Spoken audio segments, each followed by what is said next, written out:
Good afternoon. It's the 25th of March 2003 for the International Cinematographers Guild. We're here today with that energetic Director of Photography, Mr. John Schwartzman, A.S.C. Hello, John. Hello. Thank you for being part of our Well, thank you for having me. It's an honor to be asked. Well, you know, you're one of our favorites. You're always doing interesting projects, and you've always a different approach to make the project work. Well, thank you very much. Yeah, it's what keeps it interesting. You got it, man. Well, we start off with a little bit of personal history. Where are you from, John? I'm from here. I'm from Los Angeles, California. More specifically from the Brentwood area of Los Angeles. I grew up by the beach. And went to high school in the Valley at a little private school called Oakwood. Went to college at the University of Colorado and got a degree in economics, and then applied to graduate school at the University of Southern California in cinema and television. Well, that's kind of a shift of gears. Were you always interested in films? I actually grew up in a family that was in this industry. My father was an entertainment attorney, and he represented Stanley Kubrick and a lot of big directors in the 60s.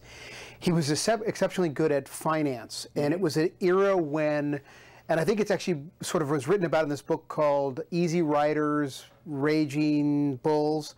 It was a time when American film, I really think, was in its golden age, and a lot of directors were looking for ways of financing movies independently outside of the studio. Because in the 60s and 70s, there were really only 7 places to make a movie. My dad was exceptionally good at understanding tax and finance, and was able to raise money for these directors and helped form something called the Directors Company, which was a company that William Friedkin and Francis Coppola had together in the 70s. They made The Conversation there. So it was an interesting, needless to say, my house was an exciting place to be at, although as an 11-year-old, I didn't really understand what was going on. I just wanted to play baseball. But as I got older, I started to realize that I had access to things that most people didn't have. You know, I had gotten to know these directors as a little boy, not as somebody who was looking for a job. So I had a summer job when I got a driver's license working at Hal Ashby's house when I was 16, when he was cutting Coming Home. And my chores were, you know, kind of like to get him lunch and do whatever needed to be done around the house. But it gave me a unique look into, you know, what I would consider some of the best filmmaking in this country. I mean, that, you know, if you think about what was going on in the 70s, there were some really fantastic movies being made, and guys like Hal Ashby, they were very gracious to me. I didn't really know. I wasn't a student of cinema. I was just I was a consumer of cinema. But it was an opportunity to realize that I thought, wow, this is something I really like. I mean, this would be kind of a neat thing to do. It sure beats working for a living. But I grew up in a household in which my father had started out as an attorney. Both of his brothers are doctors. So everybody in my family was a professional. So the idea of not getting some kind of professional degree, whether it be doctor, lawyer, accountant, was not going to happen in my family. It was just, you went to school and you got a degree, and then if you were successful at that, maybe you could do something else. But you were not going to go into the arts. It was not something that would have gone over well. So from your household, you could see these things going on from a business point of view, but it wasn't something that... And my dad had great regard for the artists, but he could never see me. He kept saying, you don't want to do this. It's all heartbreak and disappointment. These people are all miserable, they're unhappy, and as far as I could tell, they seem to be living great lives. They seem to really be enjoying themselves. They were very interesting, they were vibrant. But from my dad's point of view, it was they were miserable. There was some kind of problem. So, and I was a very good student. So needless to say, I went off to the University of Colorado. And while I was actually, let me backtrack a little bit. I was a very good painter in elementary school and in junior high school and high school. As a matter of fact, I still have a painting that's in the children's collection of the San Francisco Museum of Art that I did when I went to a little elementary school called UES, which was a school that was part of the UCLA Department of Education in the 60s. It was a very kind of famous laboratory elementary school, and it's now probably the toughest elementary school in Los Angeles to get into. It was a wonderful experience. And they were very big on the arts. It was kind of a whole change, you know, the 60s and 70s was a whole change in the way people were being educated. So I went from UES to Oakwood, which was also an arts-based school. I mean, we all we studied all the sciences and everything. And in my class of 20 people, half of them scored over 1,500 on their SAT. So it wasn't like we were slouchers. But they really put a lot of emphasis on the arts, which I think is probably why I'm sitting here today doing this interview with you. When I went off to Colorado, I studied everything I could get my hands on. I didn't really have a major, and I finally realized, well, I'm very good at economics. It's a combination of humanities, social science, and math, which was something I excelled in. And I did it, and I figured I'll do this as my major, and I'll get out of school. In the meantime, while I was doing that, I was still painting and drawing and doing these kind of things, taking a lot of photographs. As a kid, I had a darkroom. It was something I was very interested in. It was something my parents encouraged in me, but just never as something you would do for a career. It was a wonderful hobby to have. When I was, at a certain point, my parents were divorced and my father remarried. And this was when I was getting ready to go off to college. The family that he remarried into he married a woman named Talia Shire, who's an actress who was in the Rocky movies, whose brother is Francis Ford Coppola. So now I'm off at the University of Colorado, and my uncle is now Francis Ford Coppola, which is not a bad uncle to have. Whose best friend is George Lucas, and Star Wars comes out. And now I'm thinking to myself, okay, I'm getting out of school. I really don't want to become a lawyer. I really don't want to be a doctor. I really don't want to be an accountant. What I really want to do is somehow or another get into the film business. It just seems like it would be a fun, creative place to be. And I was good at the arts. It was something I had an aptitude for. So it was Thanksgiving, my senior year of college, and we used to spend the holidays up at Francis's Winery up in Napa. So we went up there for Thanksgiving, and I remember asking Francis, and George Lucas was there as well. It was sort of these Thanksgivings were like 40 people would come and stay at the house. It was really, really quite fun, and Francis is a great host. And I can remember asking Francis if he would write me a letter of recommendation to film school, because I realized that I didn't know what it took to get in. I had a very good score on my GRE, but I thought they were still looking for something more, and I certainly didn't make little films as an undergraduate student. And Francis said to me he couldn't do it, that if he wrote, he said he gets requests all the time from people, and it wouldn't be fair, it'd be nepotistic if he just wrote one for me and not for all the other people that have asked him.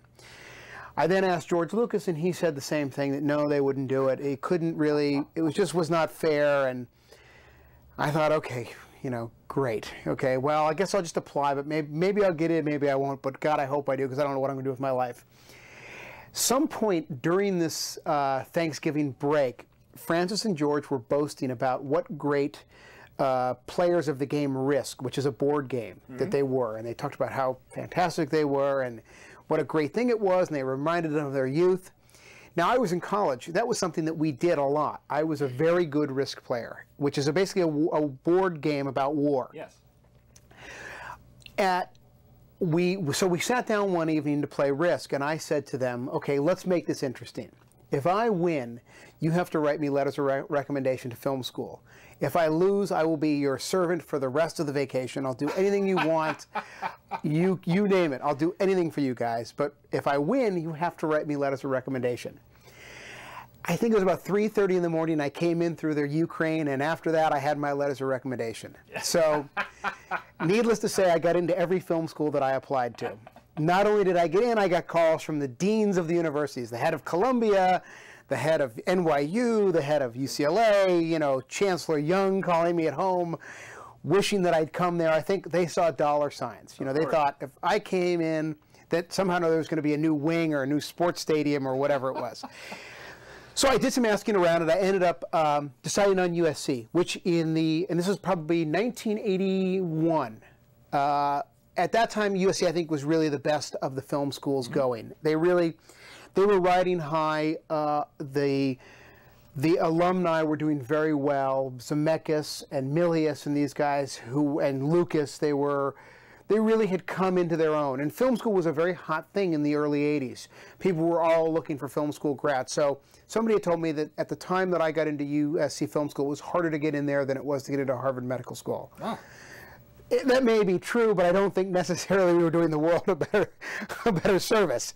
But it was quite an extraordinary place. I found my center at USC Film School. I really found a passion, and I had no desire to really become a writer-director. I really very quickly realized that, boy, I'm good at photography. It's something that I seem to be excelling at. So as a student who wanted to shoot, it allowed you access to a lot of really talented people that didn't want to shoot but wanted to direct. Mm-hmm. So very quickly I got to work for some very talented people there. Ultimately, I was expelled 2 years later for a film that I later won the Student Academy Award in cinematography for. I failed cinematography and won the most prestigious award for cinematography for the same film. It was a film called The Last Chance Dance. My partner was Phil Giuano, and we made this film together at USC Film School with a bunch of other people. And we were accused of breaking the rules, which we did, which everybody did, which Zemeckis had done, which Lucas had done. I think that we were very arrogant, and we aired dirty laundry in public, and we probably deserved what we got. But we were so brazen as to think that if we made a really good film, there was no way the school could deny us our moment in the sun, because they need a good film. It's what attracts more students. It's what gives them their credibility. So Gene Polito, A.S.C., who was my professor at film school, was very tough on me. He did not really like the work that I was doing at all. And I can remember one day Caleb Deschanel, who was also a USC student, came to our cinematography class, and he watched all of our dailies. And after class, I took him aside and I said, look, you know, I'm really having a hard time here. I think I'm doing good work, but Gene seems to hate everything I'm doing. And Caleb took me aside and he said, the day Gene Polito likes your work, you're doing something wrong. So now this is not to trash Gene Polito, because I learned so much from him. It was just that our tastes were different, you know, and Gene was a great cinematographer, and his father was an amazing cinematographer. It was just, this is what it's like to come of age, to become a cinematographer, which is you have to believe in yourself. Mm-hmm. You ultimately have one thing to offer, and that is your personal vision. And if you try to emulate anybody else's, you're going to end up not doing the kind of work that I think is what the world is looking for out of cinematographers that do kind of unique stuff. I hope that people consider me in that group of people, but I certainly strive to do that. I'm certainly my hardest critic. But it was nice. I mean, I literally was asked to leave USC Film School before I got my master's degree, but at the same time I had gotten all of these accolades for this film, so my career was suddenly launched. Mm-hmm. And I started out shooting press kits, both on film and video. There was a good network of students in the business from USC that were getting into this whole press kit business, because cable TV had just exploded. And you would see between, if a movie ended at 9:30 and the next one was going to come on at 10, they had a movie channel in LA called the Z Channel. They needed programming to stick in that 20-minute slot. So somebody was very smart in the promotional department and realized, hey, you know, we can hire these kids and we'll get them to make these documentaries about the making of Goonies or the making of Raiders of the Lost Ark, and we can run this before the movie actually starts. So for me as a student, it was an incredible opportunity to get to spend time on set watching my heroes work. I mean, really get to watch Doug Slocum and, you know, I'm drawing up, but I mean, literally the people whose work I admired, Laszlo Kovacs. Mm-hmm. I mean, all of these great cinematographers who someday I wanted to be in the company of. Mm-hmm. This was a chance to see how they did it, because I knew that the reality was we all use the same lights. I mean, there's only, you know, you can count all the lights on both hands. So it's not the equipment that makes one cinematographer different from another. I mean, yes, there are subtleties in it, but it's the way the equipment's used. You know, it's not that, oh, this guy uses this light and this guy doesn't. It's the choices that you make and why you do things. So it was a really phenomenal opportunity to go do this. And at the time, I said before, my uncle was a doctor, and one of his patients was Conrad Hall, who had been sick for many, many years with some kind of tropical illness, and they didn't know what it was. And my uncle was ultimately the one who cured Conrad of his tropical disease. So I can remember when I got out of school, my uncle said, well, you know, you ought to talk to my patient, Conrad Hall, because he's this great cinematographer. And I said, Conrad Hall, my God, you know, I mean, I I worship the man's work. He's one of the greatest that's ever lived. He said, well, look, I'll set up a meeting so you can go meet this guy and talk to him about, what's the best way to go. Because I wasn't sure if I should become an assistant. Should I start at the bottom and get into the camera department? Because I had enough connections that I probably could have gotten in as a loader. And this was still in the era when studios had camera departments. Yes. So I could have gotten in as a loader at Warner Brothers in the camera department and worked my way up through the system. Or should I, go do it another way? And I remember sitting down with Conrad, and he said to me, "You're 24 years old. You just shot this movie. You just won this award. You don't want to go backwards. You don't want to go into the camera department. I've seen your film. You have a good eye. You have great skill. Do whatever you can do to survive, to make it as a director of photography. You're already far enough along the way that unless you need to feed your family, stick it out. It'll be worth it for you. It'll be a faster means to where you want to go than if you work up through the system. Not that that's a bad way to go, because that's how he had done it. But he said, look, in his day, you didn't get the opportunity to shoot the kind of student film that I had done, which was a 35-minute sync sound, 16mm full color movie. So I took that to heart, and I literally spent 6 years living very inexpensively in a very small apartment, getting work any way I could, working as a non-union electrician, working as a non-union grip, working as a non-union camera assistant, working as a video press kit guy. I was literally to the point where if I could work 3-4 days a month, I could cover my nut. I knew where I wanted to go, and I wasn't going to live beyond my means. I was going to do whatever I could to bide the time to get there. One of the things that happened throughout this time was that a writer had been to the Academy and had seen the movie that I had shot for Phil Joannou, and he wanted to direct a picture, but he had a writing deal at Columbia, but he couldn't get the studio to take a chance on him. They said, you're a writer, we've never seen anything you've directed. Unless you can come back here with a showpiece, we're not gonna give you a movie to direct. So he came to me and said, look, I'm gonna write a 30-page script. I want to shoot it over 5 days. I got access to actors. Can you, like you did for the student film, can you get a crew together? Can you get the gear? Can you call Kodak and do all this stuff? And let's make this little movie. And I thought, this is what I want to do. Absolutely. I called, one of the great things about film school was you had access to a lot of people that didn't mind working hard for free for a week to make a movie, even if it meant running cable or putting flags up or going even to get coffee for the actors. It didn't matter. We all wanted to do this. So I made this short film, and the director at the end of it said, look, if I ever get a feature film, you're going to shoot my first movie. That's a good deal. Yeah. I couldn't be, I have no money to pay you, but if this turns into a feature, you got the job. 6 months later, the phone rings, and he's got the movie. Oh. So suddenly here I am, I'm 26 years old, and I've got my first feature film, an $800,000, non-union comedy. What was it called? It was called You Can't Hurry Love. That I could not shoot because the bond company would not bond me because I had never done a movie before. No. So, oops, it's a telephone. So, okay, that's not us.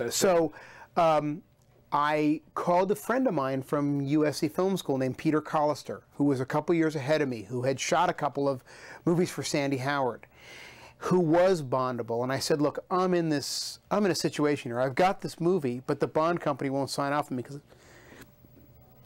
the bond company won't sign off on me because I've never shot a movie before. If you come in and co-DP this with me, I will then be bondable for whatever else happens after this. And Peter, God love him, probably did the most generous thing that anyone has ever done for me in my career, which is, he said, sure, I will do this for you. I'll spend 5 weeks with you. I won't do anything, but I'll be there every day, and I'll have my name on the call sheet. And if it looks like you're going to get into trouble, I'll help you out. But, I'll just step back. But this way, the bond company will be happy. I gave him half my salary, which was $415 was half of what I was getting paid a week. I was making like $850 a week as the DP. But it was the beginning. It was suddenly I had a movie. I had done a low-budget film.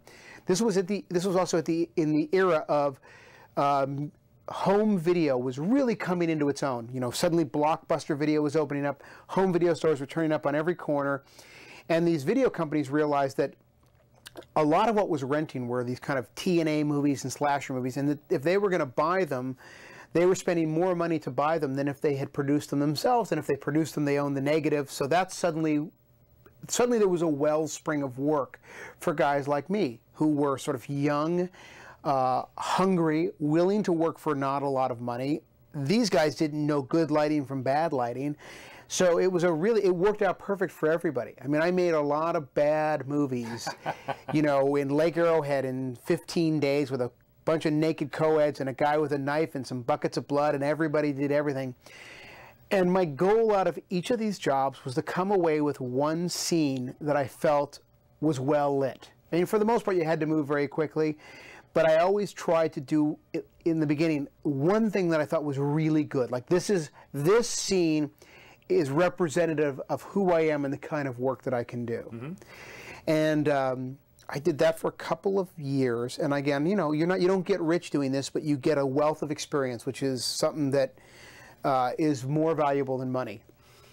And I was doing these kind of little movies, and then a friend of mine who I grew up with, a guy named Michael Bay, was just getting ready to come out of Art Center, and I had shot all of his little Art Center projects. At Art Center, they would do little commercials, and the students were required to put their own crews together. And I did this for Michael so that when you come out of Art Center, you actually come out with a show reel. And again, this was something that, you know, as a student, you loved to do. It was an opportunity to shoot. And that's what if you want to be a cinematographer, you want the opportunity to shoot. And if you can get the opportunity to do it with somebody who's got a good eye, even the better. And I knew Michael since we were 9 years old. So we did a Coca-Cola commercial, we did an Evian commercial, we did all this stuff. And he got out of Art Center and was signed by a company called Propaganda Films, which was an up-and-coming music video company with a very distinguished director roster to be discovered later. No one knew how talented these people were at the time, but it was Michael, a director named Dom Senna, and another director named David Fincher. Mm-hmm. Now, these are three of the biggest directors in the business today. So it was a wonderful place to kind of be. The other thing was, music videos were just in their infancy, so now I've sort of gone from shooting bad movies like The Unholy and Waxwork to music videos with bands you haven't heard of. The difference was that there was more money in music videos, and suddenly I was actually getting paid a real salary. I mean, I was making $1,000 a day, $1,500 a day. I mean, it was real money. All of a sudden, it was like starting to pay off. And again, timing is everything. And I just happened to be in the right place at the right time. And I must have done, in 2 years, 150 music videos. Wow. And some of them were big ones with Madonna and Paula Abdul and Aerosmith. And it was and at the time, the advertising world was suddenly embracing MTV. They were going to MTV for the look. So as we all came of age in music videos, the directors that I was shooting with were coming of age now in advertising as well. So we crossed right over from music videos to Nike commercials. And as everyone knows, probably more money is spent advertising during sporting events than anything else. So suddenly now we've gone from Aerosmith to Mr. Robinson's Neighborhood. And it's on the NBC Sunday Game of the Week, which is suddenly being seen by 30 million people. And it was just like getting fired out of a cannon. I mean, it was one of those things where, you know, it was like literally being in a snowball running down a hill. There was no plan. This was just being in the right place at the right time. If you said, how did you figure this all out? I'd say I have not a clue, other than I said yes when they asked me if I wanted to do the job. Or a pretty good risk player. Or being a very good risk player, which I think in a way really gets to the heart of the matter, which is that I think to be successful in anything you do, you have to be willing to take a chance. Yeah. You have to be willing to fail. If you're not willing to fail, you're not going to know how far you can succeed. And there's nothing wrong with failing, because you don't learn as much from success as you do from failure. I mean, obviously you don't want to fall flat on your face, but you know, I make mistakes every day I go out and shoot, you know. Hopefully they're subtle enough that they don't cost the company a day's worth of shooting. They may be things that only I see, but it doesn't diminish the fact that they're mistakes any less. So, I mean, I am sure right now with the birth of independent films and DV and all these multi-formats, it's probably a very exciting time as well to be a cinematographer. I happened to be there at a time of the flow of money from home video and suddenly the explosion of MTV. And the nice thing about MTV was you had record companies paying filmmakers. I mean, record companies did not have a clue as to what they were doing. They didn't know if it was all out of focus, whether it was supposed to be that way or, you know, it was a mistake. They didn't know. They had a budget, though. They had a budget. Yeah. They had a budget. But they literally, they let us, we were completely unsupervised. We were children without any adult supervision. And in the course of that, we all gained a wealth of experience. It was also an exciting time because I spent my time with a lot of young cinematographers. And the one thing I can say about cinematographers as a group is they're very forthcoming with information. They're not withholding. No one has a secret trick or I'm not going to tell you my thing. As a matter of fact, it's almost the opposite. I found that it was a very exciting thing to go to Otto Nemens or Panavision or Claremont because somebody would come up to you and say, I just pulled the shutter out of the camera and I made a shutter out of a spray deflector in the front and here's what it does. And it was, you know, I mean, we just kind of, it was a time in which because we didn't work our way up through the camera department, because we didn't work our way up through the camera department, and we didn't know what it was like to take a Mitchell BNCR apart, or have a camera in which the shutter was suddenly out of phase, and what is that going to do?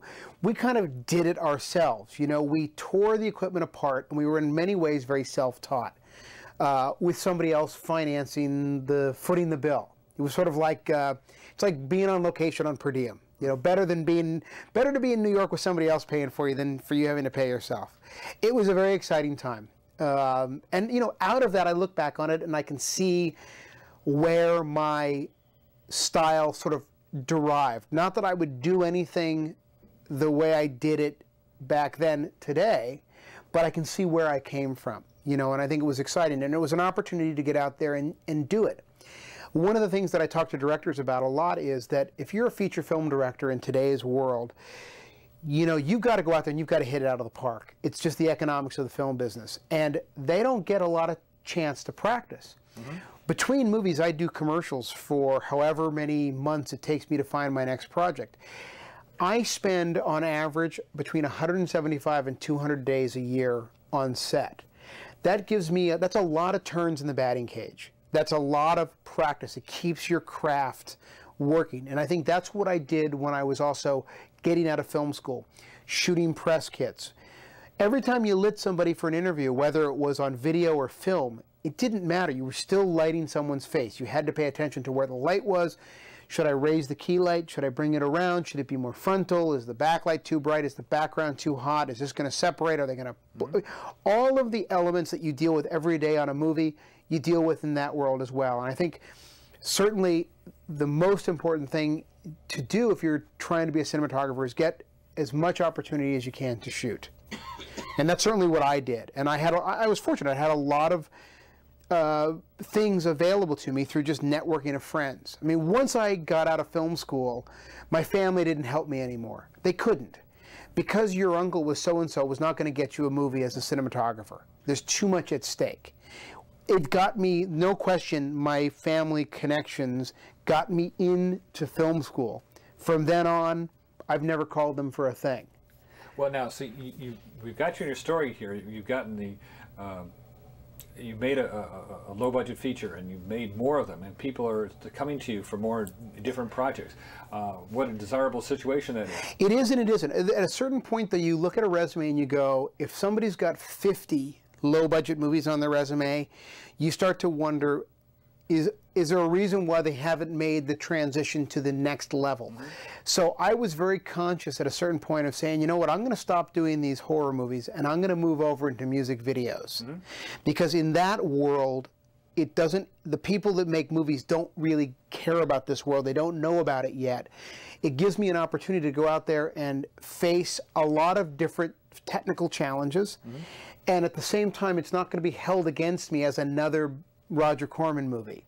So you were able to shoot 35 millimeter too for the 16 and 35, and to be honest with you, in many ways it's almost better, I think, as a student to shoot 16 because it requires that you even be more critical with your exposure in many ways than 35.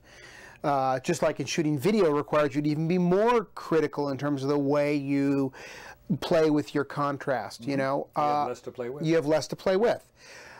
You know, also it was a time in which the rank flying spot scanner was really coming into its own. So you could transfer 16 millimeter negative and it could really look beautiful if it was well exposed. And I think one of the advantages that I did have coming out of films was that I knew what it was like to print dailies. And I knew that it was important that your exposure be spot on. That a half a stop was a big deal. In today's commercial world with a Spirit data cine, a half a stop of exposure is nothing. But if you then conversely go and you're shooting Seabiscuit, a half a stop between shot to shot is huge. I mean, you cannot, your accuracy has to be much better than that. You cannot shoot a feature film with those kind of skills and have it look good. You need to know exactly what you're doing. You need to know where your printer lights are going to be, and you have to, even if you're shooting day exterior, those numbers should really fall around the same place in terms of density. The color may change a little bit because of cloud cover, but for the most part, you really want to be critical and good at your craft. There's no question that when you shoot for television, you have a little more latitude nowadays with the machinery that allows you to transfer from negative to NTSC. I would still argue that it's important to do the best you can. So the world of music videos brought you a little closer to where you wanted to go. It did. It brought me into the world of commercials, which then brought me into the world of commercial directors who had done feature films. And I got hooked up with a commercial director by the name of Jeremiah Chechik, who was had done a movie called National Lampoon's Christmas Vacation, which was a huge hit. And he was a big commercial director, had done these Michelob Light Up the Night, which were these kind of real slick beer commercials that were done in New York that Gordon Willis had shot for them. They were really beautiful. So he was a commercial director that didn't come out of the music videos, but came out of the film world and had a more specific style and taste level and required me to perform more like a motion picture cameraman and less like a music video cameraman. We worked together on and off for about a year, and he came to me and said, look, I've got this picture that I think is going to happen. It's a studio movie, and it's called Benny and June, and it's going to star Johnny Depp, Aidan Quinn, and Mary Stuart Masterson. Would you like to do it? And I said, oh my God, you know, it's a $14 million movie. The last movie I shot was $700,000. It was called Red Surf with George Clooney, his first movie. So I said, you know, absolutely. So I went into the studio, and this time they hired me. They had no reservations. I went in, I gave a great interview. They saw my work. It was MGM, which was not a big studio at the time, and they were a little more, I think, liable to take a risk. I think if I had gone in to talk to Gary Martin or Bill Young at the time, they may have been a little more leery of giving me the job. But they were very gracious at MGM, and so I went to Spokane, Washington.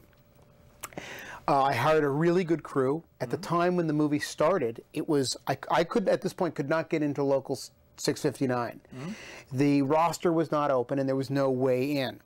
I was ready to join because I was starting to do jobs for a lot of production companies in which I had to hire a standby cinematographer because they were union houses. I went up to do Benny and June, which at the time was a non-IA film, even though the entire crew was IA, which was actually kind of common at the time. And within the first 2 days of shooting, I can't remember who, maybe it might have even been Bruce Doring, who might have been the Western rep at the time, but somebody knocked on my door of my hotel room and said, guess what? You're in Local 600, or 659. You know, sign this paperwork. And so Benny and June was the picture that finally got me into the local. Subsequently, the whole admission policy to the union has changed, which I think is a wonderful thing. But that was it. I suddenly had arrived. I was now... Do you recall what year Benny and June was? 1991. 91. 91. And it was a great... I can remember going down to contract services just beaming with pride, because now I suddenly didn't feel like an interloper when I walked onto the studio lot. And I came from a family in which my grandfather was a labor organizer. So needless to say, when I had been working as a non-union cameraman, it didn't sit well with my grandfather. At the same time, when I tried to explain to him that the unions in Hollywood in those days were very difficult to get into. They were not open doors. They did not have the same admissions policies that they do today. But in any case, so that was it. So I went and I shot Benny and June, and how did it go? It was fantastic. It was a wonderful experience. It went really well. I had a great relationship with the director before we started the movie, and that really carried through. It was a wonderful cast. I'm still to this day very proud of the lighting in that movie. I think it's a very pretty film, and a lot of people comment to me, "Oh, you did Benny and June. I love the way that picture looks." I think it's a movie in which the photography really helped create a sense of the emotion of the story, which is what photography is supposed to do. It's a character study. It's a character study, and there was no crashing cars or blowing up buildings. No pyrotechnics. No pyrotechnics on that one. And this is what is dear to my heart, are these kind of stories. I finish that.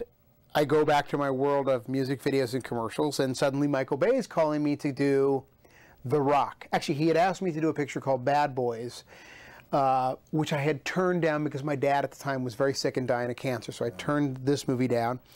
And then Michael did Bad Boys, I think, in '93, and then it came out, it was a big hit, and we continued to work together in commercials.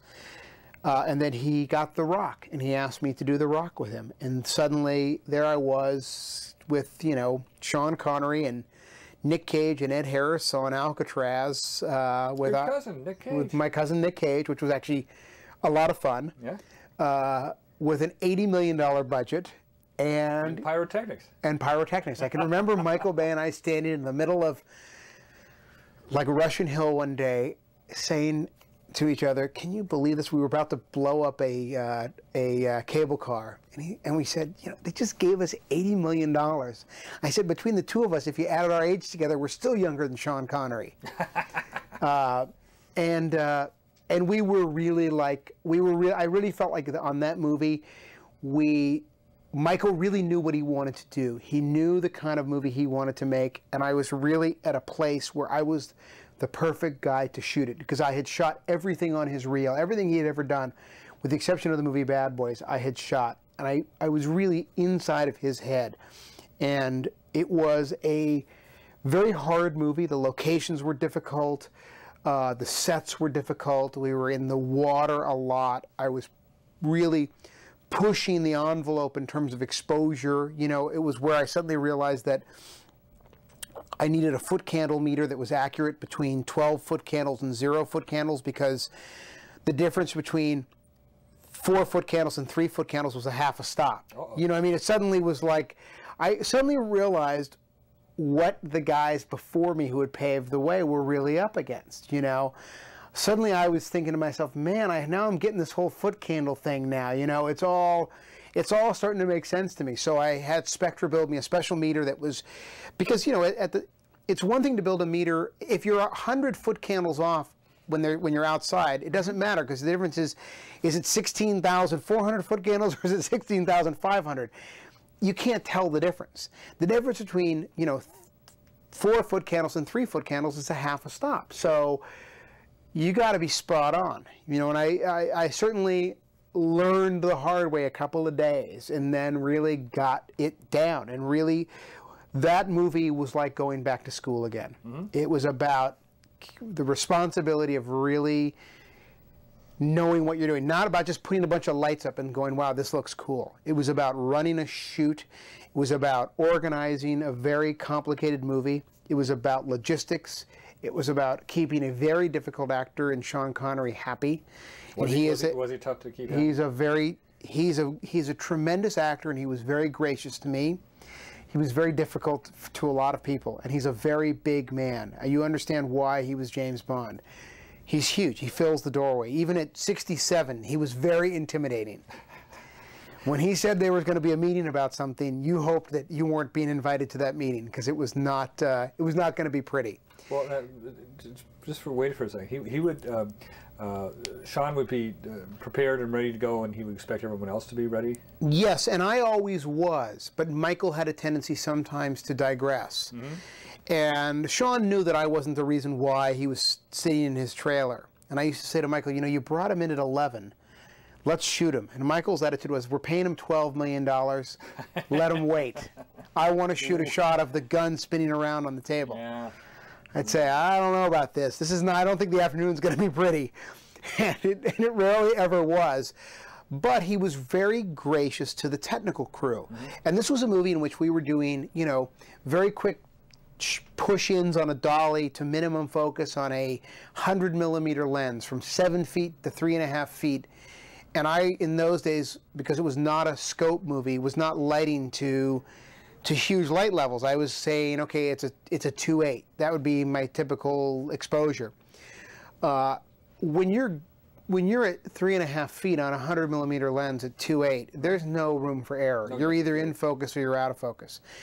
And Sean was the kind of actor who would say, you know, I missed my mark, let's go again. He was very gracious to the focus pullers. He understood.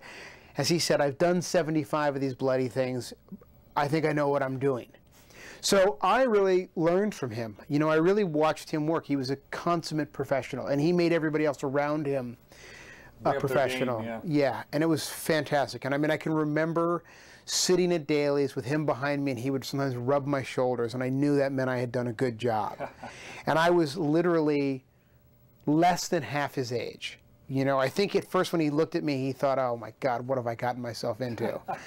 I'm getting paid a lot of money, but it's not going to be worth it. And by the end of it, we had, I think, a real mutual respect for each other. So that show was on location on the. It was on location and at Sony Studios. And it's back here in Sony Studios. Back here at Sony Studios. It was. We were on Alcatraz for 6 weeks, and we were on stage for 10 weeks.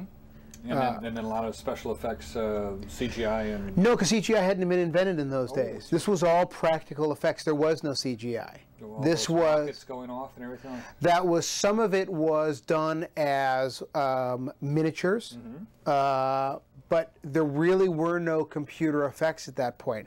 So you did the photography of all I did some of it, and some of it we did poor man's, and some of it Hoyt Yateman did at DreamQuest. But in those days, if it was an F-15 flying, it was a model this big, and you shot at motion control. Then you shot the background plates off of a helicopter at 6 frames a second, and you composited it all in a very traditional way. By the time we went to go do Armageddon, there was suddenly digital effects. But at this point, there may have been digital effects, but it was not within our budget, nor was it within the design of the way we shot the movie. Michael, one of the great things about Michael Bay is he's a real believer in creating it all in front of the lens. The entire car chase in The Rock, with the exception of one day, is shot static in a parking lot on top of downtown LA. Really? Yeah. Sean Connery refuses to do insert car shots. So it was all done with smoke, truly with smoke, mirrors, a zoom lens, and a head that I had my grips build that had springs on it so we could shake the camera. And if you watch, all of the reaction shots of that entire car chase are done static. You'd never know. It was all done on top of a parking structure in downtown LA where the skyline was wide open. And then we spent, actually I say that's wrong, 2 days. 1 day in San Francisco and 1 day in San Pedro doing all the cars jumping and things like that. But it was done. Michael was very clever. You know, he knew what he wanted. He wanted to be able to zoom from the eyes to the gear shift lever. Now, you can't do that if you're practically towing a car through the streets. Correct, yeah. The other thing is it's very hard to get performances out of actors when you're dragging them around in an insert car. Right. Insert cars are not an easy thing. They're pretty much a killjoy to the type of cinematography that Michael and I were doing for the movie, which was very wide open, very energetic. We had said that we really wanted the audience to be exhausted when this movie was over. We wanted you to get up and feel like you had sweat everywhere. Your ass was stuck to the seat. And I think we achieved it. It was we did some really nice work in that film. It still holds up.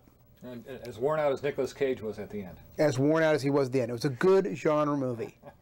So but this now puts you on the map as far as doing big adventure action movies. It did, which was about as far away from who I really am creatively as you could get. I mean, I was the guy that did Benny and June. I mean, that was the kind of movie that I lived for. Suddenly, I was the guy getting the call for every difficult movie with every difficult director, because Michael is not an easy director, and he's got the moniker in Hollywood of being one of these kind of real screamer, demanding guys, which to some extent he is, and to another extent he isn't. Because I've grown up with him, I never looked at him that way. He was just the guy. He yelled at me and I yelled at him, but we've been yelling at each other for 25 years, so it was just our standard way of working. But yeah, no, I really I got into this situation, and it's not a bad thing, where I was doing very big movies. I went from that to Armageddon, which was a $180 million budget. From Armageddon, I did a little movie with Ron Howard called Ed TV, which was a combination of shooting film and video all at the same time, and that was why I wanted to do it. It was a real challenge. In the picture, it's like MTV's The Real World. A guy wins a contest, and his life is on video, is broadcast on television 24 hours a day. The deal I made with Ron Howard was that when we shot the movie, everything that we shot for the video screen would be shot at the same time that we shot the film cameras. We never went back and did anything for video only. So the challenge for me was, how do I light sets in which a Betacam can basically turn 300 degrees? It can turn every direction but to look at the film camera. But as it does this, it can't see any lighting at all. No flags, no 20Ks, no cutters, no. And these guys are going to walk around with these cameras, and they're going to shadow my lead actor's light, because I'm now stepping back one more step and filming this all with a 35mm camera. But that was the fun of it. That was really the challenge. That was what... So what did you do? Hang the lights? Have a grid above everybody? Some of it, a lot of it was practical. Yep. A lot of it was not lighting, and really looking at the light and trying to figure out where you're going to put your exposure. And if, you know, there's a lot of it that at the time I thought was very rough around the edges. But today, I probably would have even gone more rough around the edges. I mean, instead of bringing the interior lighting up, sometimes you had to let the windows blow. You couldn't balance. I did a lot of iris pulls, things that you could get away with that you see in a video camera all the time. I would run alongside, and we'd go from, and because a lot of the movie was handheld, we'd go from inside to outside, and I didn't know if you could do this or not. I just grabbed the iris. I thought, okay, you know, I better stop down 2 stops. Maybe something dark can wipe in front of the lens real quick while I hide this. I mean, this is nothing new. I mean, people have been, you know, Joe Byrocket did this 60 years ago. It's just that I didn't, you know, you're learning for yourself every time you go out. So I did Ed TV, and then I went back and I did commercials again for a while, because I have a young family, and there's something really... Okay. Talk about Ed TV for a little bit longer. Okay, sorry. I mean, and I want to talk about your family too, but let's talk about Ed TV for another minute or so, because you had to, as you say, balance off the video camera sensitivity with the film camera sensitivity. That's right. So what did you find as an ASA that worked for both? Well, the film camera, I basically shot the whole picture at 200 ASA. The film camera, I knew the parameters of that. The video camera, the problem was it looked too good. So I had, and one of the things that we realized was that it was easier to hire. For the movie, there were 2 guys that operate Betacams that follow this guy around. The camera is much like the camera that's filming me right now. We realized very early on it was going to be better to hire 2 news cameramen and teach them how to act than it was to hire 2 actors and teach them how to film. Because I needed this stuff. All in this movie, their cameras are beaming microwave to monitors that are on in the sets of the film live. So we hired these 2 guys. One guy was from CNN, and another guy was a local guy to Channel 9. And they acted, and they were fantastic. The only issue I had with them was they wanted to shoot everything on the widest end of the lens, as close to the actors they could. And I kept trying to get them to back off a little bit, because when you walk around with a Betacam on your shoulder, it's like carrying a 2x3 flag, and it blocks a lot of light. Sure. So it was this constant battle that I had with these guys. Can't you take a step back and shoot it on a 9mm lens instead of on a 6? Well, it makes it smoother if you're on a wider element. I understand. I understand. That was my, but I kept saying to them, I don't want it smooth. Yeah. And one of the things we actually had to do with what we did with the cameras was that as the show starts off in the movie, it's a little local cable access show. As it catches fire, it becomes a national phenomenon. Yeah. So we didn't, because on a movie you never shoot in sequence, we didn't carry 3 different types of video cameras. We found one Sony camera that we liked, but we were able to basically, it had a memory card and we could have different presets. So if we were doing scene 37, we could go to preset 1, which compressed the sort of tonal range, it flared the whites, it allowed me to have the auto iris work very slowly. So if you went from inside to out, it would stay overexposed for a longer time. It was really fantastic in how we could go in and kind of set up this camera. And then if that was the morning's work and the afternoon was scene 205, all we literally had to do was go to the side of the menu on the camera and press preset 3, which was the fully tweaked out, you know, high-end RGB kind of great looking signal. And it was really user friendly. I mean, there was no problem with the cameras. The only issue was getting the operators to lay off the actors a little bit, which was my constant battle. But they got the hang of it. And it was really, there were days when I thought to myself, what have I gotten myself into? It's hard enough to shoot a movie on film and make people look good. Now you're throwing video cameras into the mix. What are you doing? And it was extraordinary. It was really hard. But really rewarding. And I don't think anybody realized how much work went into that movie.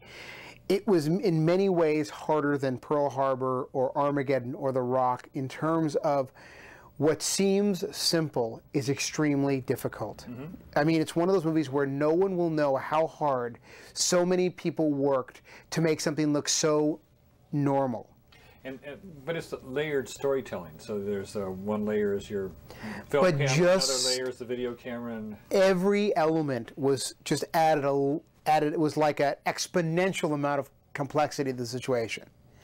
The amazing thing was, again, I got to work with all these video engineers because the cameras were handheld with unidirectional microwave transmitters that then went to receivers. It then went into a truck. It was color corrected, mixed in a truck. They then put advertising banner on, fed back onto set through a standards converter at 48 frames per second so we could shoot and record these monitors without scan lines. All of that on every shot happening every day. And we would roll up, we'd make them a location move in the middle of the day. You know, we'd come into a liquor store and tweak out the existing monitor there, run the cable, do all this. It was fantastic. These guys were extraordinary. They were really amazing to work with. It was a lot of fun. So now, same time your family is starting to grow. Yeah, at this point I now have 2 kids, so... Well, you got married, I hope. Yes, I got married. I was married actually when I did Benny and June. So, who'd you marry? I married a woman who, my wife Sim, who I met, who was a hair and makeup artist who I met actually in the music video world. Oh, wonderful. Who, after we got married, retired, which was something I encouraged. Hair and makeup girls are hot, aren't they? They are, and they also, when I started, they were making more money than I was, because she was a high-end, she would do Madonna and make $2,000 for 10 hours. You know, and I was lighting Madonna, and I was making $1,000 for 10 hours, which I thought was a very good living. Then I thought, oh my God, she's doing her hair, and she's making twice as much money as I am. I suddenly realized, your bread is buttered if you're hooked to a star, you know. I realized the pecking order of the film business very quickly. So you got hooked up to Sim. So I got hooked up to Sim, and we both decided that if we both were in this business, we were never going to see each other. You know, that it's hard enough when one person works in this industry, given the hours as they are, to maintain a relationship. And if 2 people work, it's next to impossible. We didn't need the income. I was doing very well. We weren't living beyond our means, and it was just fantastic. So we were married for a few years, then we began a family. And as you start to have kids, you realize that the idea of going to Bratislava to do a movie with so-and-so isn't as exciting as it was when you were single. because, you know, there's now you got reasons that you want to be at home. Yeah, living in hotels loses its luster after a while, doesn't it? It does. It's easier when you're a single guy and you're living in a hotel, because you can kind of go out and you can hang out, you can meet people, you can, all of that is fun. But as soon as you've got a family, you realize that, you know, you're trading one thing for another. I had also done a lot of traveling in my career, and I frankly was getting tired of living out of hotels. Even if I had been single, I was getting to the point where, you know, I just kind of want to be home. Sure. I seem to always be getting on a plane flying to either North Carolina or New York or Orlando or Miami or Houston or somewhere. So what really became an issue for me was picking projects that were, number one, things that I was interested in, because when you embark on a movie, you know, it's a huge commitment of your personal, of yourself as a person in every respect. It's not just you show up and you go to work. I mean, when you're a cinematographer on a movie, you live that movie. You get phone calls at 2 o'clock in the morning. You're constantly thinking about it, and it's very hard to switch it off on the weekends. So you want to make sure it's something you care about. You know, you really want to get up on Monday wanting to go to work, excited about the fact that you're doing scene 103 that morning. And, you know, those projects are hard to find. Coupled with the fact that then you want to find those kind of projects in town, it makes it even more difficult to find. Well, coupled with it, you're an American director of photography rather than a German or a Swiss, yeah, which I was always very proud of. Thank you very much, yeah, because I think that that American cinematographers are the best in the world. All right. Without a doubt. I think that there are some wonderful European cinematographers, but I don't think that they have the flexibility. I think American cinematographers can do more in terms of storytelling with equipment and lighting than any other type of cinematographer, because it's what we do. We did. And I think that we can do anything. That's what we do. We're cinematographers. We can make it pretty, we can make it harsh, we can make it rain, we can make it sunny. It's what I do. And I'm very proud to be an American cinematographer. It's an honor to be, you know, in the rarefied air of those guys. But I'm very much think about the fact that I'm from Los Angeles.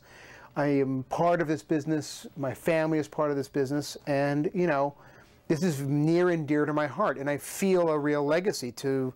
Well, but what has happened, of course, in the current time of things is that we're being told as American cinematographers, you're not good enough, we'd rather hire this new kid from Czechoslovakia or someone from... I think that was true in the 70s and the 80s, and I think now if you go back and now you look, and there's a whole new crop of great young American cinematographers. Good. There's a whole crop of them. Matthew Lebetique, who grew up in Torrance, yes. Paul Cameron, there's a lot of guys, and they're really talented, and they're really good. And I think that, you know, Bob Richardson certainly will go down in history as maybe one of the greatest of all time. You know, and he's certainly he's somebody that I think that all of us look up to as being a great risk taker and an incredibly adept cinematographer doing a multitude of things. I mean, he certainly has more range than anybody I've ever seen. And I, just to digress, spent 9 months as Vittorio Storaro's apprentice. So I did get to apprentice with someone who at the time I considered to be the greatest cinematographer who ever lived. I spent 9 months with Vittorio on Tucker as just his apprentice. I took a break from shooting and I figured I'm going to go sit with this guy. He does something better than anybody else I've ever seen, and I want to understand what it's like. So he signs his color schemes, and he does all that. Some of which I think is his process. Yes. I don't necessarily believe it is always true, but it's his way of arriving to where he needs to be prepared to do a movie. I tend to cut pictures out and paste them on the back of my script pages. Other cinematographers go to museums. You do whatever it is you need to do to put yourself in the position where when you show up on day one, you're in the right space to be creative and to make the movie. Vittorio's process is to write these very long-winded treatises on whether or not orange is the color of passion or blue is the color of hemorrhoids. And I don't mean to make light of it, but I think that I think the only thing I can say about it truly is I don't believe that what he says is necessarily universally true. I think it is true for him and his approach to the movies that he's doing. But American cinematographers used that without postulating and proselytizing about it for forever. We used all those things. Yeah. That's right. But I think, again, it's something you know intuitively. You know, you feel, why does this kind of light make you feel this way? Why does this kind of day make you feel this way? It's the thing that I think I've learned, and I know I'm kind of digressing a little bit, but I will say this. As I've become a more experienced cinematographer, I have become, I listen to my gut instinct and my subconscious more and more. And when I say gut instinct, I ultimately mean my subconscious. I am no longer questioning why if something feels right, I do it. I can't tell you why I'm doing it other than it feels appropriate. I could intellectualize why I'm putting the light there, but something more powerful emotionally is telling me this is how this scene needs to feel. And I think the more confident you get, the more you can put yourself in a position to be open to those kind of feelings, which is part of what it takes to create a sense of emotion in when you tell a story, which really brings me to, I'm going to jump ahead a little bit. After I did Pearl Harbor, which was a very large undertaking, very much like The Rock and Armageddon, in that it was both visual and logistical, and you know, I excel at both of those things, I think. One of the great things about Pearl Harbor was that I got to spend a lot of time with Dr. Goldberg, who was Calamus's right-hand man in the early days of the Technicolor 3-strip process. And I did 200 Technicolor dye transfer prints of Pearl Harbor. And that was quite an extraordinary experience, getting to go back and make the matrices and look at that. And one night I ran for all the people at the lab, we ran both prints of Pearl Harbor side by side. Michael Bay's personal show print off of the original negative and the dye transfer print that we had made off of the matrices. And it was quite a stunning evening to look at both prints. And they were both beautiful, and they were different.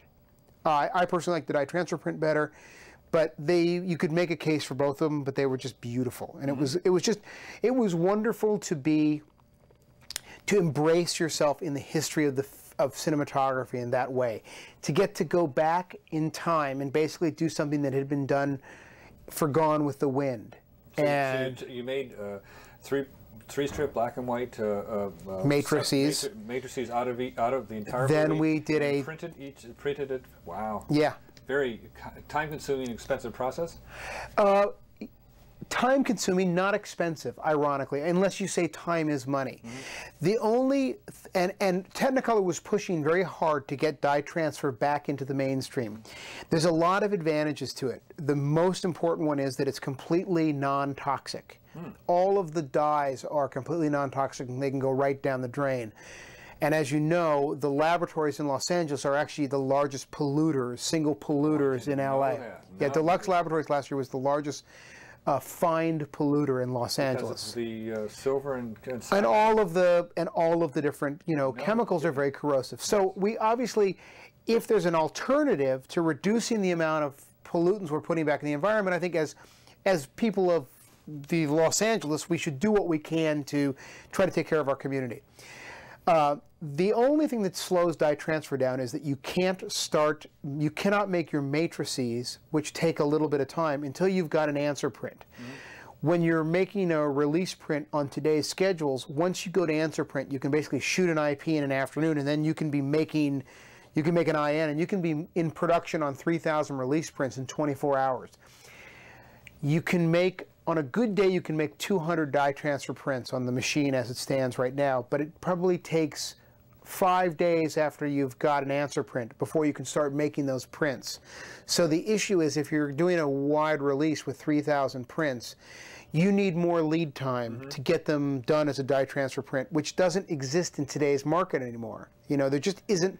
Movies don't sit on the shelf for 3 weeks waiting to come out. They want them out there and in the public's hands as quickly as they do. I wrapped, what is today, March 25th? Yes. I wrapped Seabiscuit March 18th. It will be in the theaters July 25th. Because of all that money that they've got tied up with loans and the business side of things. And that's also the slot that they want for the picture in terms of when they want to open it in the summer. Movies get made nowadays for two reasons. Either you've got a slot on a big star or you're backing into a release date. You know, Disney will buy a summer release date even without a movie. Then they'll find a movie that they can shove in there. Because they've got to have a big summer franchise movie. Yeah. And John, you were starting to talk about how you wanted to stay around town because of your family, and yes, and we digressed in terms of because you know, the difficulties of being an American cinematographer, and that the opportunities are other places at this point. Do you think it's coming back? I mean, do you think we're going to see more features being done around the old Los Angeles?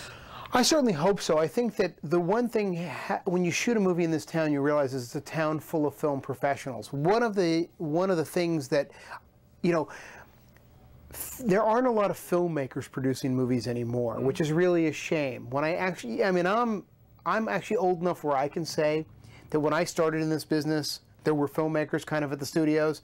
There are less and less of them now. They're owned by multinational corporations, and they don't understand that there's a human factor in making movies that you cannot put a price on. When you work with crews in this town, you are getting so much more for your dollar than you are anywhere else. Now, you can't show that on a balance sheet when you're submitting. Quantify it, yes. You can't quantify it, but I can tell you that it exists. There's nothing like working in Los Angeles with the professionals here. It is just, it's a delight. I mean, it is a joy to have a great grip crew and a great electrical crew and a great camera crew. I would say that it's easier to find great camera crews around the country because they've all been brought into Local 600, which has been a very good thing for us. And with the new contract, it's easier to take an LA camera crew with you and travel out of town. But it's very difficult to find good flag setters, good electricians if you go to Lexington, Kentucky. You know, fortunately, I've been on the kind of movies that when I do travel out of town, their budgets have been substantial enough that I can bring my crew with me. And usually that's part of the deal that I make with the production when I do a movie, which is, hey, if I can't have these people, you're hiring me because you like the work that I do. Well, these are the people that allow me to do that work in a cost-effective, timely fashion. So if I can't have these people, I can't do the work, and therefore I'm sorry, I can't do your job. That's my philosophy. Well, John, listen, we've been talking for over an hour now, and do you believe it? And no. We have more to talk about. You're doing great here. Can we take a break, and then, sure. Then we'll reconfigure in about 5 minutes? You got it. Okay. Now we're rolling. We're excellent. Back. Press the right button, as you said. There you go. When we last saw each other a minute or two ago, you started to talk about Pearl Harbor, and we've taken our break, and we're back here. So, what happened with Pearl Harbor? First off, set up the stage. It was another big. It was another Michael Bay big, collaboration. Huge events. Yeah, and it was an opportunity to paint a movie on an enormous canvas. And now, is this 235? This is, yeah. At this point, after. I'll digress a little bit. After Michael and I did The Rock, which we shot in Super 35, because I love the 2:40 aspect ratio for composition. I actually have not done a movie outside of 2:40 in a long time. But if you shoot 2:40, you have two different ways you can go. You can shoot Super 35, which is essentially shooting flat and then throwing the top and the bottom of the image away and extracting a 2:40 aspect ratio image out of a Academy image, or you can go anamorphic, in which you're actually using a curved front element to squeeze a wider image onto a full frame piece of film. Being a junkie for the best image quality that I can get, I prefer shooting anamorphic. I just think it's beautiful. I love the lenses. They have a certain quality to them that are just wonderful. And you've got twice. And that's what Jan de Bont says. He would rather shoot with just if you only have one lens and 16 millimeter. He'd rather shoot it squeezed anamorphic. I'm with him. Yeah, no, I think the image quality is stunning, and especially for when we shot The Rock, the movie looked beautiful until we went to make our optical blow up, and then in squeezing the flat image into an anamorphic IP. We lost a lot of image quality. Now, the intermediate stocks have gotten better, and there's now digital intermediates, but Michael and I were both very upset at how we lost a lot of the punch out of the image. So we ultimately got the studio to agree to do E&R prints, release prints, which is a silver retention release print. It's something that a lab technician in Rome, Enrico Novelli, created, and he did it with Storaro, and it gives you these really solid blacks and a lot of kind of vibrancy to the image. It's a little more expensive, yeah. But I think at the time the studio realized they had a hit on their hands with The Rock. They wanted to be in business with Michael Bay, and if they were going to have to pay 3 cents more a foot for the release prints, so be it. They were going to make their money back in spades anyway. Did they make them all E&Rs, or just? We made as many as we could make. We made 1,100 prints in E&R, and we made another 2,000 normal. Yes. Mm-hmm. Nowadays, there's other options. There's Vision Premiere, which alleviates the need for E&R, but in those days, that was the choice. So after we went through that, both Michael and I agreed, we love the 2:4 aspect ratio, but we're never again going to shoot Super 35. We're only going to shoot scope. So we did Armageddon, which was a huge effects picture. We shot that scope, and I think it was a great call to do it. It looks beautiful. And so then he came to me with the script for Pearl Harbor, which was, you know, a huge spectacle of a movie. I mean, it was going to involve blowing up 10 full-size mothballed ships from the U.S. Navy. I mean, it was the kind of movie that they don't make anymore in terms of the scale and the scope. I mean, we had 2,000 extras a day that were naval guys. I mean, the Navy just said, okay, instead of basic training today, you're out on the tarmac and the Japanese are shooting at you. All right. You know, we literally would put 800 Navy SEALs in the water and have them tread water for 4 hours. Wow. It was quite extraordinary to have the Department of Defense helping you out making this kind of movie. In the prep of the movie, one of the things that both Michael and I fell in love with was this book called The Air War of the Pacific. And what it was prints that were dye transfer prints, actual 8x10 prints. And there was a quality to them. There was a sharpness and a color that was different than anything else I had seen before. They were just stunningly beautiful. So I went to Technicolor and I sat with John Bickford, who's handled my front end work, and I sat with Phil Danny, who's handled the back end work. And I said, how do I get this look? I went to Kodak. I said, can you make Kodachrome 64 with the right sprockets, perfs, Bell and Howell, so I can run it through a Panaflex? They said, oh, you don't want to do that because you got to ship it all to Kansas City. You know, it'll be, you know, forever. I said, well, I went to everybody. How do I get this look? How do we get the film to look this way? And Technicolor said, you know, we've just revived dye transfer, and why don't we do a test? So we did a hair and makeup test for Pearl Harbor, in which we did a normal film print on regular Eastman color positive, and we did a dye transfer print of the same thing. And we sat in the screen and looked at it, and man, we all just went, that's it. That's the reason why it looks the way those prints did, is it's done the same way. Yeah. You're essentially taking, in the old days, they ran 3 pieces of film through one camera, and a prism split it so that there was one piece of film recorded the red record, one recorded the blue, and one recorded the green. Later in the 60s, when everybody went to Eastman color negative, they did the separation later. You shot it all on one piece of film, but before you went and printed it, you separated it into 3 discrete colors, which are called matrices. That's what we were going to do for Pearl Harbor. We were going to shoot it on regular Eastman color film, the standard negative that exists today. I shot a lot of 5277, which is a lower contrast negative stock, because the weather changed so fast in Hawaii, and I was going to have to shoot no matter what the light was. The movie was too big to wait on the weather. It gave me the most latitude. And then we were going to, you know, do these matrices later and do all the color correction. Low contrast is pretty anyhow.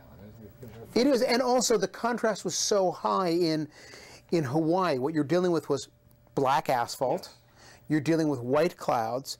You're dealing with very blue skies. Yes. You're dealing with blue water. So in a way, you're in a very kind of primary color world, and then a lot of black smoke and red fire.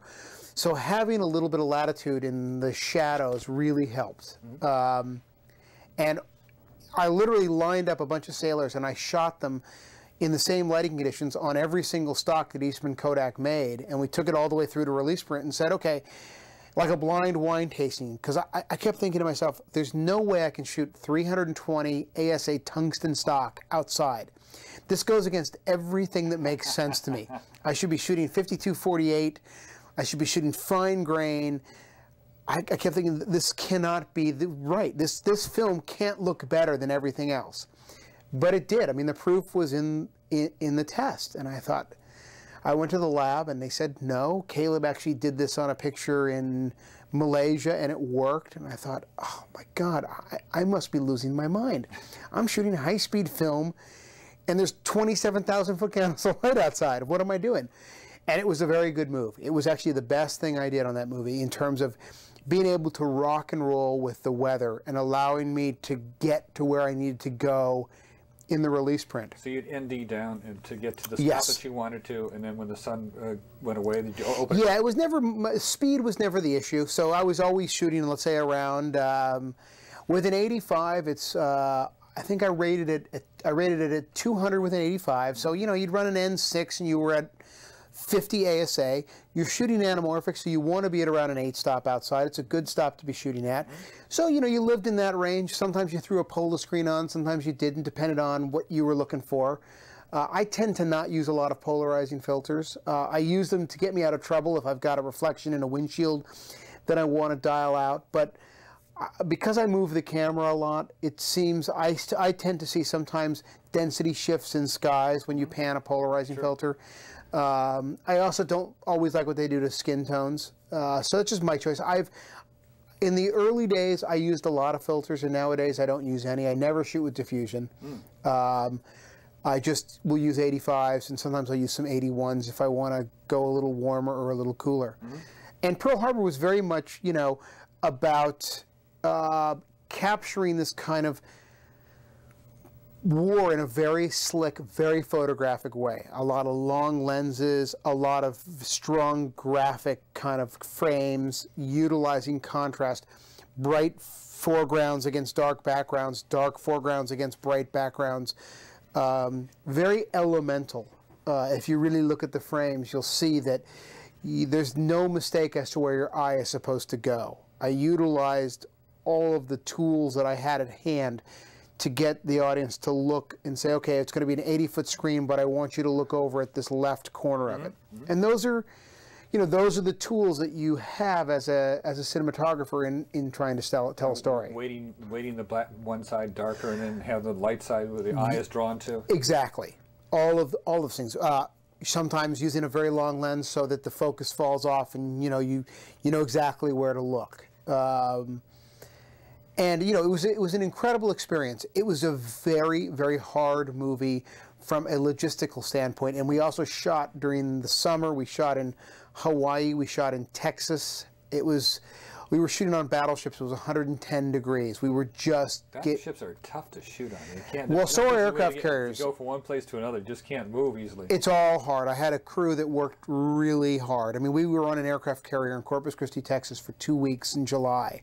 And it never got below 105 degrees. And there's not a lick of shade on the flight deck of an aircraft carrier. I mean, we were wilting. And it was...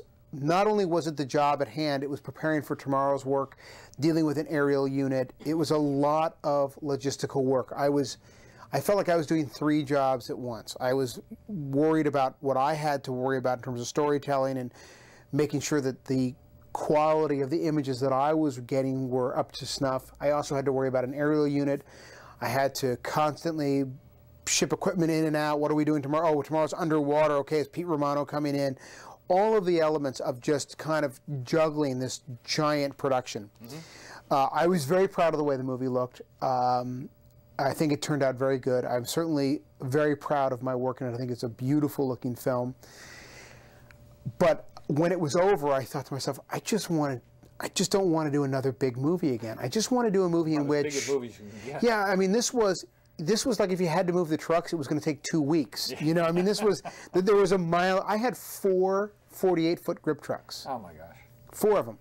I mean, it was a joke. And it's funny, I never think of myself as using a lot of gear, and I actually don't. It's just that I do a lot of work in a day, and I tend to constantly stay a lick ahead of myself. So I'm always pre-rigging and prepping the next set so that when I walk down there, the instruments are hanging and it's a case of just turning them on and focusing. Sure.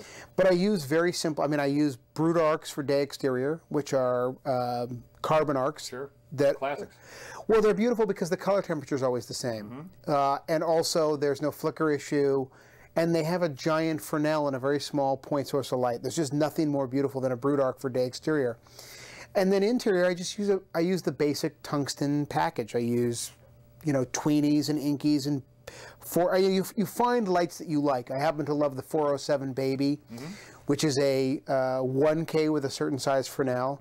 I like a Studio Junior. I like PAR 64s for very strong shards of light. I mean, they're if you walk on my electric truck, you're not going to see anything there that you wouldn't see anywhere else. I don't have any weird custom lights. I use China balls, which I think we all do now because they're nice and soft and they're wonderful for close-up work. I don't use a lot of Kina flows. I didn't use any actually on Pearl Harbor because I wanted to keep all of the lighting instruments true to the period in which we were shooting. And since we were shooting in the 40s, they didn't have HMI, so we didn't use them. I actually did use a lot of Kina flows on Armageddon because it was a science fiction movie and it felt appropriate for the location. Yeah. What also felt it felt appropriate for where the movie was taking place. Sure. When I finished Pearl Harbor, I really wanted to do something small and personal, and I got sent this script for a little baseball picture, and I happen to be a guy who just loves baseball. I played it in high school. I love the game. And I got a call to do a $10 million baseball picture called The Rookie, which was a tiny little movie about a guy who, a true story about a guy who, at 39 years old, comes back and becomes the oldest relief pitcher in the major leagues. He was a high school high school science teacher right? Named Jimmy Morris. Who was also like coaching his team. He coached his team to the playoffs, but in his early days, he was a pro prospect who blew his arm out. And this was the era before arthroscopic surgery, and you know, today they seem to be able to fix anything, but he's my age, so back in his day when he blew his arm out, they didn't have the kind of, they said to him, look, your career is over. You're not going to throw 100 miles an hour anymore, so you better go find something else to do. And I got sent the script, and I met with the director, who was just an amazing guy named John Lee Hancock, who was from Texas, who was the son of a football coach. So he really knew what sports was like. And I remember saying I want to do this movie, and it was for Disney, who I had done Pearl Harbor, Armageddon, and The Rock for. And they called me in and said, look, the first time in my career anybody's ever done this, the head of production handed me the budget and said, look, this is the budget. I want you to see that there is no more money here, because I want, when you say, if you're going to say yes to this movie, you have to promise me that you can do it for this amount of money. There's $12,000 a weekend for the camera package, and there is no more. So I looked at the budget, and I went home and I said to myself, if I can't do this movie for what they've got in the budget, then I should retire, because I'm a cinematographer, and I should be able to find a way to do this movie for this budget. There's no reason why this movie can't be done for this amount of money. So I called him back the next day, and I said, I'll do the job. And I went to Panavision. I said, look, I got $12,000 a week. I want to shoot this movie anamorphic, because I talked to the director, and so much of this film was about Texas. And Texas is such a kind of wide open, big sky, and also baseball frames up so beautifully in 240 in terms of pitchers and batters. The only thing that doesn't frame up well is the catcher, but everybody else sort of falls into a really nice frame. It made sense. And at the end of the day, there's really no price difference between Super 35 and anamorphic. What you save in Super 35 on renting lenses, you pay for in making an optical later. So Panavision was great. They gave me the gear for the money that I needed. And I brought my crew with me, a couple of my guys, and we went to Texas, and we made this movie in 40 days. And it was a movie in which we shot through the weather. I couldn't match the baseball games. I mean, the weather changed minute by minute. And I said to the director, look, you know, I don't know. I said, there's no way I can match the weather in this movie. We're just going to have to hope that the drama is so moving that nobody begs to ask the question, why was that shot sunny and that shot cloudy? I said, we'll do all of the tricks that if we start a scene in the sun and we go into bad weather, maybe we can go on longer lenses, maybe we can come up a little bit and not see as much of the sky, and I can bring some lights in, and we can try to make it feel right. But to shoot a baseball game is to like shoot a car chase. I mean, it requires so many pieces of coverage to set up that there's a guy on third, that you're down by, that it's a tie game, and there's 2 outs and there's 3 strikes. You can't do that in one shot. And John agreed with me, and I said, look, the most important thing is to tell this story, and the story will carry over, that the audience will forgive us if the lighting doesn't match. And I think if you go back, I'm very proud of the work in that movie. I think it's a beautiful film. I think the acting is superb, and as a cinematographer, I got so much inspiration from watching the actors perform. It was really, they told me where to put the camera. They told me how to photograph this movie, how to light it. You know, I'd watch a rehearsal, and it just felt like, oh, I need to do this, and this has got to stay real. The light has to feel real. This whole movie, if it doesn't feel real, is going to be a disaster. And we really did a good job of keeping it that way. We basically shot the movie probably on 3 lenses, a 40, a 50, and a 60. Classic. Well, it's the human point of view in terms of your field of view. So it really kept you in the scene. You never felt outside of the movie. You felt in the movie because the perspectives never jarred you. You didn't go, wow, why is that big head looking right into the lens? Or why is the world so out of focus? The camera always was 4 foot 3 inches away from the actors. You were right there at the dinner table with them. You know, you were in the moment, and it really taught me a lot about that. I had a really fantastic camera operator by the name of Ian Fox on that movie. And we made the decision that if we were going to shoot the master on the 40, that we were going to shoot all the coverage on the 40.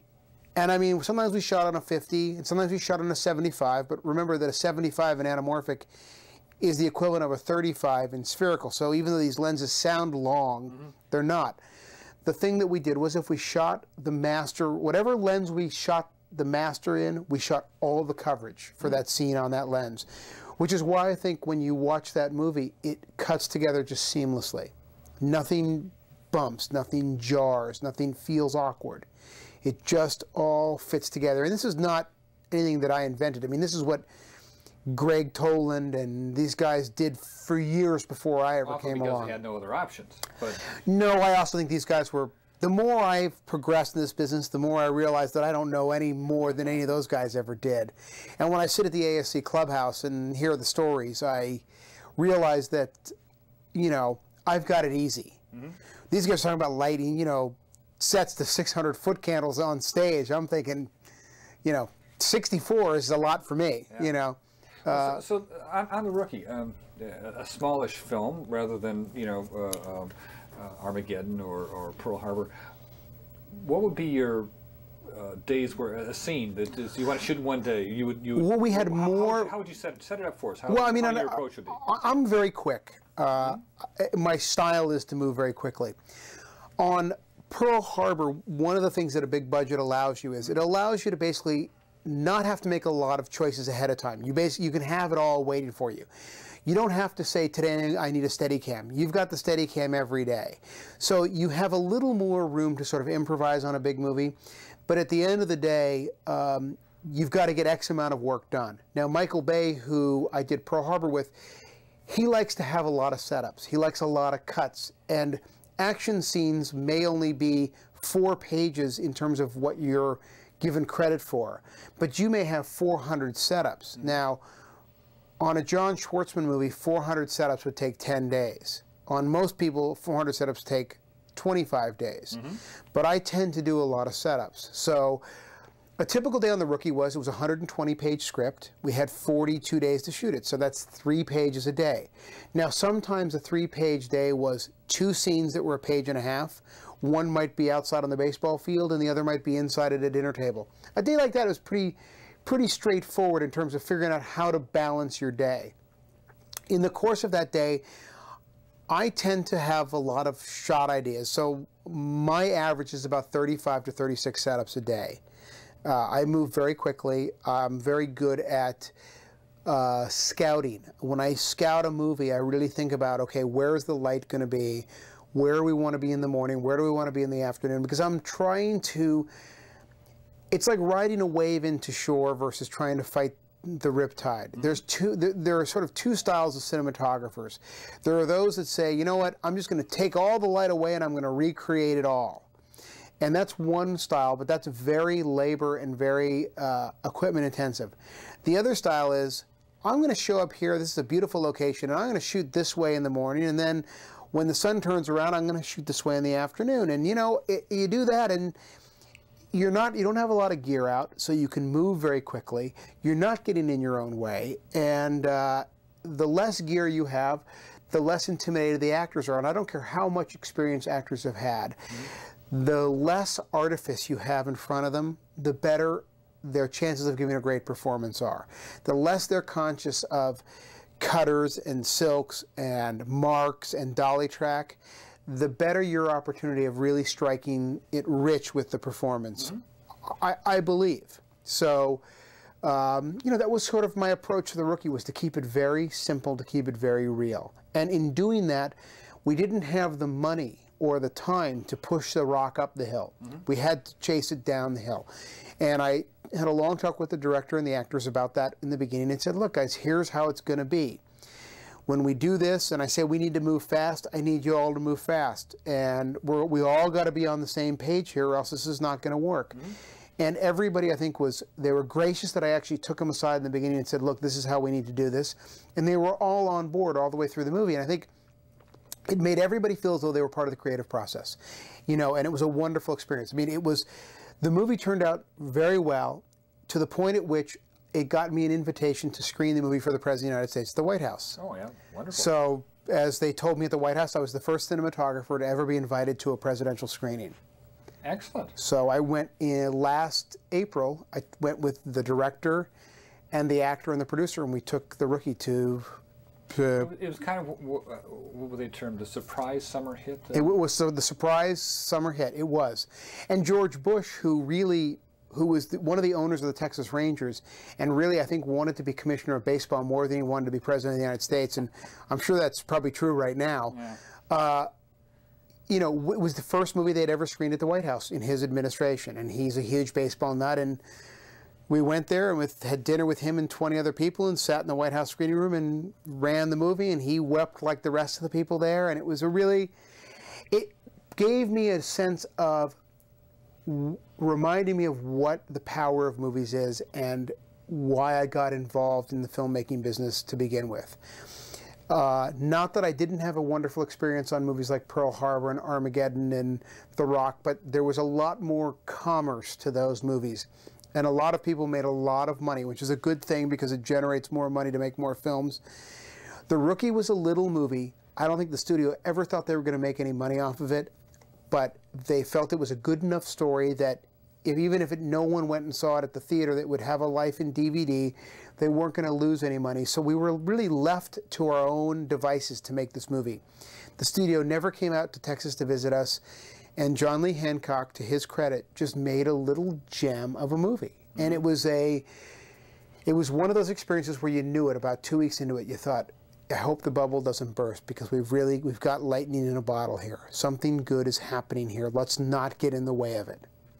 Like the Sullivan's Travels type of idea, the feeling that you know, this is what we should be doing. That's right. It was really one of those kind of experiences that completely re-energized me and re-inspired me, because I was pretty exhausted after Pearl Harbor. I thought, God, movie making is as much like running an army as it is really being a cinematographer. Or a circus. Yeah, it was really, but I mean, where do I get to really sit there and go, let's move the camera 2 inches to the left, okay, boom down, move that into the foreground. I was becoming disconnected a little bit with that part of the job, because the stage was so huge. I mean, it was 10 cameras, and we're getting ready to shut down the H1 freeway so we can blow off 50,000 explosives in 3.5 minutes. You know, I mean, these were 7.5 weeks of pre-rigging. What was it, like 14,000 gallons of gasoline bombs going off. It was a joke. And that kind of stuff requires a different mindset than, should we be on the 40 at 4 feet or the 50 at 5 feet. Yeah. And those are very important decisions that you make as a cinematographer. As well. Yeah. In many ways, the most important in terms of storytelling. So after I finished The Rookie, I thought, okay, you know what? That was Austin, Texas. I didn't really want to be away from my family. The nice thing was it was 5-day weeks, so I flew home every weekend. It was a 2.5-hour flight to Texas, so I'd come home and spend the weekend with my kids, then I'd fly back Sunday night to Texas and I'd work all day, which really meant that I was seeing them about the same amount as if I was doing a picture in town, because when you shoot a movie in town, you get up before your kids do and you get home and they're in bed. Sure. Finished that, and I went back to doing commercials again, but this time instead of shooting commercials, I went back and started directing and shooting commercials. Well, that's fun. I signed with Ridley Scott's company, A.S.C, and I started directing television commercials, and ironically did a bunch of these Army spots that you see running now, which is, my name is so-and-so, I'm an Army of one. Mm-hmm. The U.S. Army had great confidence in me after seeing Armageddon and Pearl Harbor that I was the right guy to be able to orchestrate their hardware, which I think I was. And I was doing that for a while, and ironically, when I was in Austin, the writer of The Rookie, a writer by the name of Mike Rich, who just turned out to be a good friend and a wonderful guy, had said to me, you ought to read this book that just came out called Seabiscuit. I said, Seabiscuit, you mean that racehorse from the 30s? You know, what do I want to read a book about a racehorse for? He said, no, trust me, this is a really great book. Now, Mike is a great writer, and he's one of these guys, if he recommends a book, even if you don't think it's going to be good, you listen to him, because he's a very smart guy, and our tastes are very similar. So I went out and I bought this book, and I started reading it like on a Saturday morning, and I finished it at 3 o'clock in the morning that night. I could not put it down. It was really one of the most incredible stories of sort of courage and perseverance, and it was just absolutely one of the most beautiful stories, and it was all true. Mm-hmm. So I said to John Lee Hancock, I said, you know, I've got your next movie. You've got to do this picture, Seabiscuit. Find out if the rights are still available. You're perfect for this. He called his agent. It turned out, no, the rights had been sold. That a guy named Gary Ross, who had directed Pleasantville and was a big Hollywood writer, owned the rights and was going to direct it. So I thought, okay, well, you know, I'm going to go do commercials and I'll wait for John Lee to get his next picture, because I had such a great experience with John Lee on The Rookie. I didn't want to do another movie unless it was with him. I had gone as far as I could go with Michael Bay. We had done all these big pictures, and really, you know, although we're still friends, the cinematographer-director relationship had run its course. It was a good time to sort of, if he was going to do another movie, let somebody else do it. And I thought, okay, I'll just wait John Lee out. Whatever he's got, it's great, because I'm directing commercials. I'm spending a lot of time with my family. I'm earning a very good living.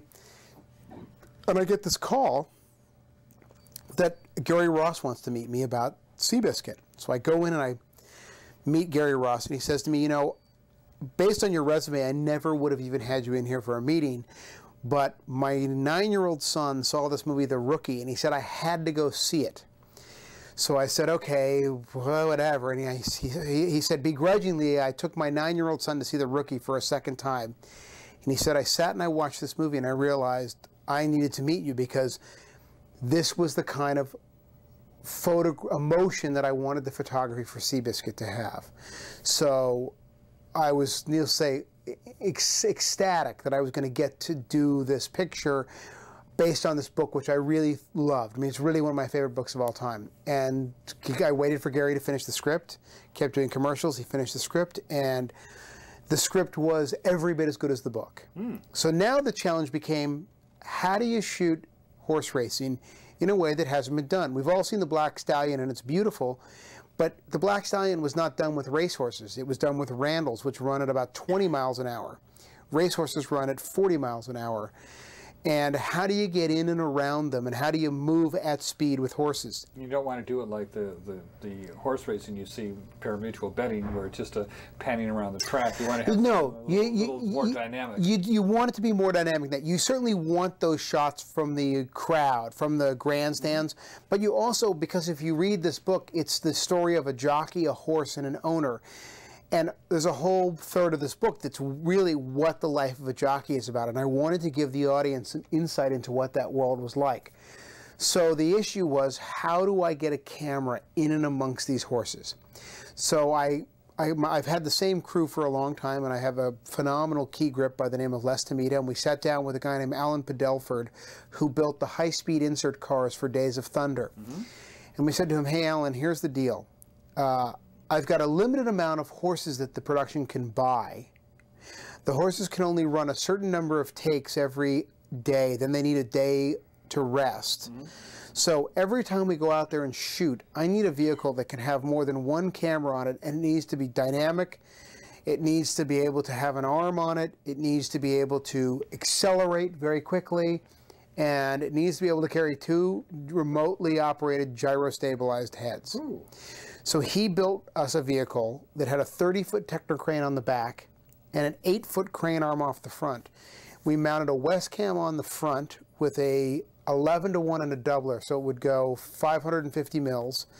Then off the back, we mounted a Libra head, and these are both sort of gyro-stabilized camera mounts with a Primo 4-to-1 zoom. Now, I made the decision on this movie to do something that I said I would never do again, which was I decided to shoot Seabiscuit in Super 35 for a couple of reasons. One, I needed the wider lenses to really give me the sense of speed.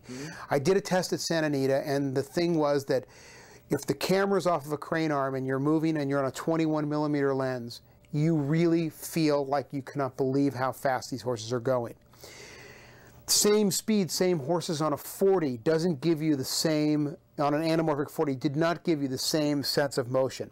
The other thing was, the cameras were really going to get banged around, and the anamorphic lenses do not handle shaking and impact with the same robustness that the spherical lenses do. They just have, more moving parts, they have astigmatizers inside, there are more things that can go wrong. Sure.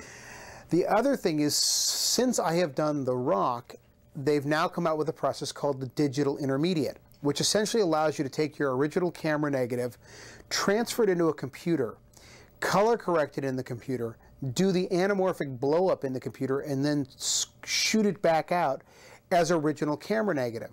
So what you'll be able to do now is have first generation Super 35 show prints, which was something you couldn't do before. So and everybody that saw The Rock saw an optical duplicate of what The Rock really looked like. So it was always one generation away from the real thing. Now with the digital blow up, I can give people the real thing again. So I did some tests over the summer, and I realized, you know what? It still maybe does not have quite the image quality that anamorphic does, but I'm not losing the amount of information that I was in the old days doing the optical blow up. And the speed that I get out of the lenses more than makes up for what I'm giving up in image quality. So I decided to shoot Seabiscuit Super 35. So we then set out to build this vehicle, which we called the Mobile Technocrane Vehicle, the MTV, which was a high-performance Mercedes-Benz truck with 700 horsepower, with a 30-foot Technocrane on the back and an 8-foot crane off the front and 2 remote heads, with operators sitting up on there, and it allowed me to shoot a profile and a head-on shot at the same time. The one thing I couldn't do was I couldn't put the vehicle directly behind the horses or directly in front. If I was directly behind and a horse broke its leg, I couldn't be in a position where I was going to run them over. So I always kept the vehicle 4 widths off the rail, and then I used the arm to extend the camera over. The 30-foot Technocrane arm gave me the reach.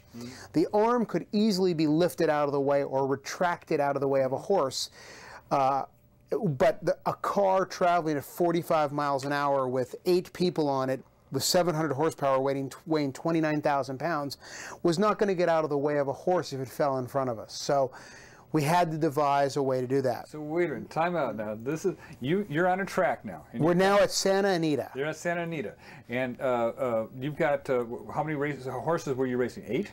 Anywhere from, depending on what the shot required, anywhere from 2 if it was a close-up of 2 jockeys, to 12. To 12. And so let's just take a middle ground. 10 horses you got there, and then closer to the outside is where you've got your car. Our car is 3 feet away from the widest horse. So I mean, you could reach out and touch the horses, but we were always alongside of them. And then we used the arm to maneuver the camera in front or behind. Wow. Pretty tricky. Very tricky. Really cool. And we spent about 2 weeks. We bought 70 racehorses. Universal Studios did, because no one was going to rent us horses for the movie. You make it hurt. And yeah, exactly. And plus, since we had to stage races that historically had already happened, so we broke the races down. The director and I spent 11 weeks of prep, breaking the races down into every single shot. I mean, literally, okay, this shot is set up so and so, and we made a playbook, which we called the race book, that was like 200 pages long. And some days I'd have 6 camera operators, and I didn't have time to tell them the whole story. So I'd hand them a playbook and say, these are the 5 setups we're doing today. And it showed them where their camera was, what their camera was trying to get, what focal length they were on, what their frame rate was, all of those things. Those cameras were all broadcasting via microwave to a receiver on the roof. I then had a handheld monitor that could scroll through every single camera, and I could get on the radio and say, okay, camera, F camera, I need you to tighten up 10 mils on the zoom.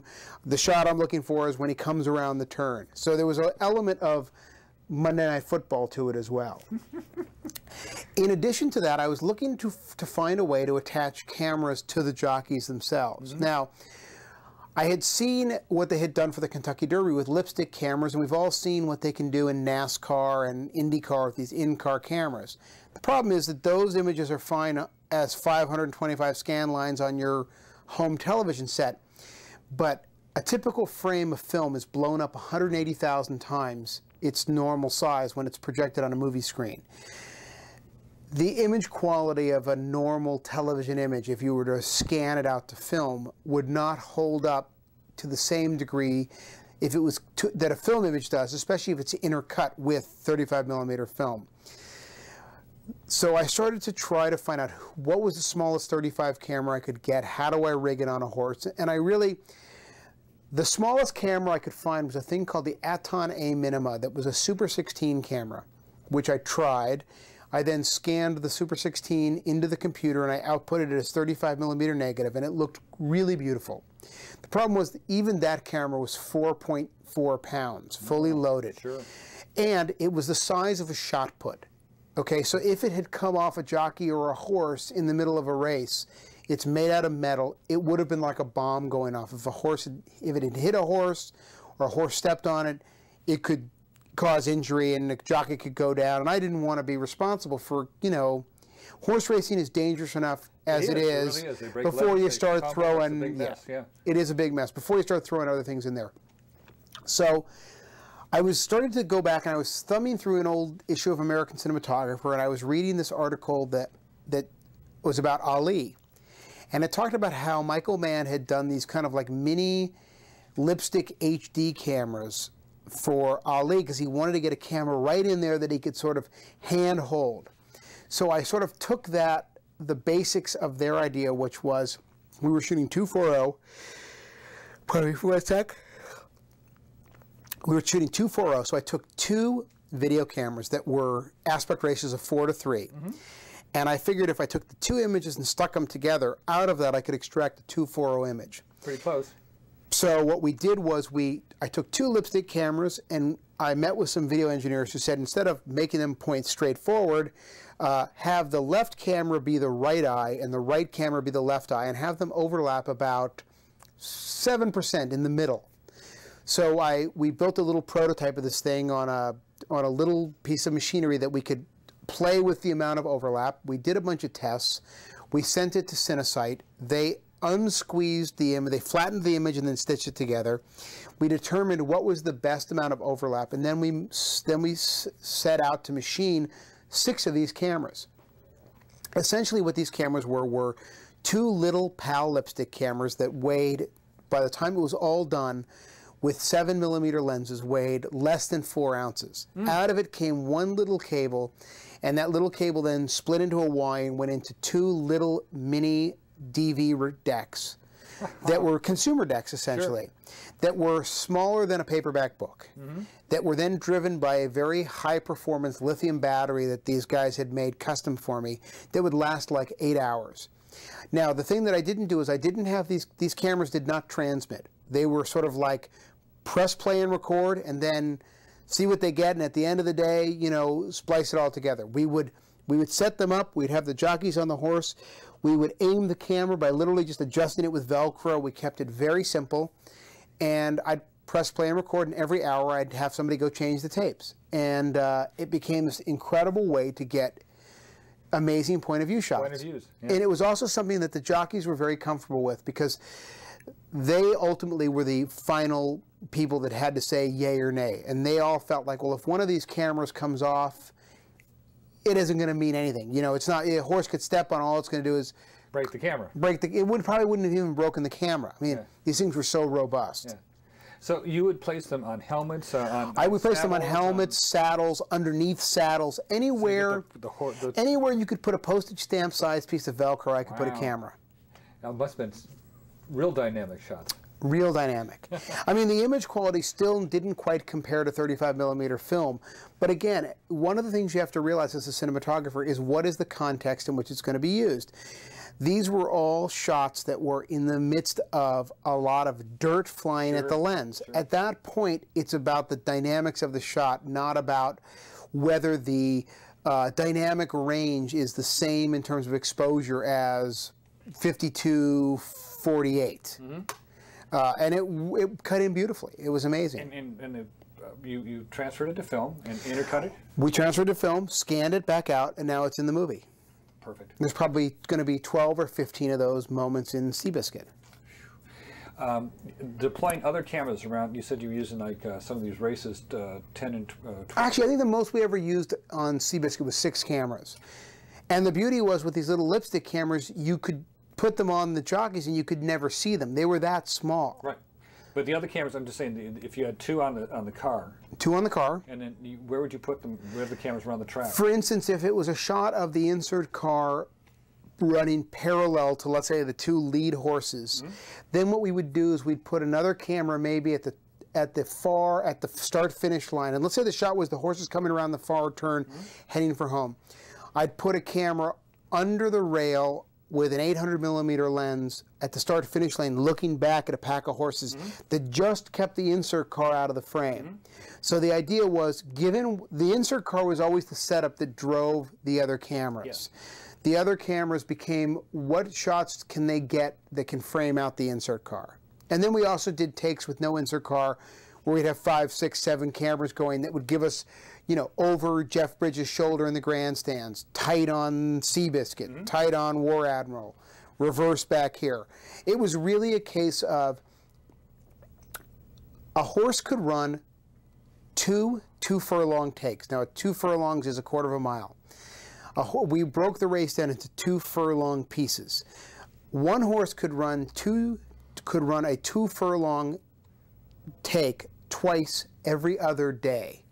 So figuring out how to sort of stage your day was like managing the pitching staff of a major league team. It really was. It was like, if I do this many of this shot on this day, then I'm going to have no horses for tomorrow. Sure. So we had to constantly figure out what we needed to do to keep the horses healthy and get our work done. And it was quite, again, as I said, I was trying to get away from these logistical movies, and I put myself right in the middle of another one that was a quagmire of it. But the difference was that it was a beautiful story. It was incredible to be around these horses all day. It was a great experience to work with the jockeys, and it was a lot of fun to be outside. Well, we're going to have to wrap things up pretty quick here because we're running out of tape. But just on Seabiscuit, though, the rest of the story, though, is about the jockeys and yeah, I mean, the rest of the movie is very much a traditional film about a jockey who gets rehabilitated through this horse, a horse who gets rehabilitated through this owner. It's really 3 people whose lives come together and who are sort of broken men and horse that become whole by the relationship of all 3. And I shot the movie in a very traditional way, and I actually found myself doing this period movie with a lot of handheld camera work. Not jarring handheld, but just, it made you feel as though you were in the moment. Again, it was one of these things where I think my style of cinematography is getting to be where it's just what is the best way to convey the emotions of the story, which isn't always shooting in backlight. Sometimes I said to the director, you know what? We should shoot this sequence in hard front light. I know it's not as pretty, but it feels appropriate. And, you know, those are the kind of things that I think as a cinematographer, you have to keep in mind. You know the tricks to make things look beautiful, but beautiful always isn't the right road to go in terms of telling the story. Well, we're looking forward to seeing Seabiscuit and another successful event. John, this has been a terrific interview. You've been sharing a lot of great information, and we're winding down here too. Is there anything you'd like to tell your fellow cinematographers, camera people, to keep the faith? Well, I mean, I would say to them, the thing to do is, my grandfather was a film composer, and he was a very good one, won a couple of Academy Awards, and he said to me, it's more important what you do with your non-working time than what you do with your working time. And when I was an unemployed young cinematographer, I really didn't know what the hell he meant. But now as an adult working cinematographer, I do know what he means, which is that if you're not working, it doesn't mean that that you can't practice your craft. And I think it's important to take still pictures, to look at light, be aware of the light around you, be aware of the world around you. There's part of being a cinematographer is the arbiter of aesthetic taste on a movie. The equipment is secondary to the job. You can perform your task all day long by looking at things, really stopping to look at the light. It's really important. It's something that I do every day. Hey, why does that look that way? Because those are the things you can pull out of your back pocket when you're on a movie set that can sometimes, you know, that's the inspiration. Oh, I'm going to skip the light off the floor like I saw when I was in that deli last week. You know, that to me is what is really important about being a cinematographer, is really being able to see the light. Well, thank you. Seeing the light is what we're about, and I'm glad you were able to share that with us. Well, thank you very much. It was a pleasure. Yes, listen, now we'll fade out, and we'll see you on your next. We'll see you on Seabiscuit. That's right. Coming this summer. July 25th, 2003. All right. Well, thank you, John Schwartzman. You're welcome. It's been a pleasure.